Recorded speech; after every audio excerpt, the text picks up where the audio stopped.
Living with chronic illnesses is hard, and when your body keeps you pinned down for long enough, it starts to feel like you don't exist. I've talked about my need to do things all the time, and while part of that is just my personality, now another part of that need is that it gives me a lifeline that keeps me grounded to reality, reminding me that I'm a real person who exists and that I'm not just vaguely moving through a dreamlike approximation of life. Video games are usually a super helpful, low impact way to maintain that sanity.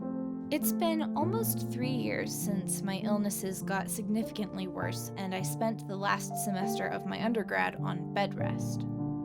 And for about 2 years, I've been living in a cycle of working 3 to 5 hours a week and singing in a choir for a couple hours a week.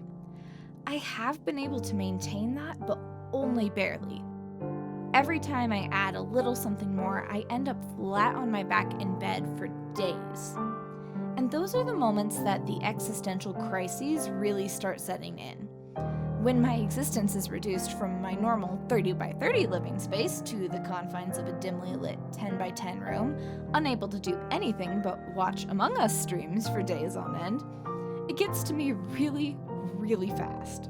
And the fact that as I have started to try and push myself a little, to do a little more work, earn a little more money, get a little more education, those crashes have ramped up in proportion is really scary and really distressing. The cool thing about being obsessed with a sandbox game like Minecraft is that even when I can't play, when I'm too tired, when I've absolutely collapsed, I can still play in my brain.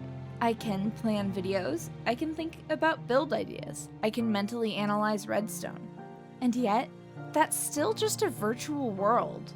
It's not the real world, and it doesn't make a huge real-world impact. In some ways, it almost feels like the fact that so much of my existence right now is based on a virtual world means that I exist even less in the real one. And so, even the game that has become my lifeline sometimes becomes nothing more than a scream into the void. A vague attempt to prove to someone, anyone, that I do in fact exist.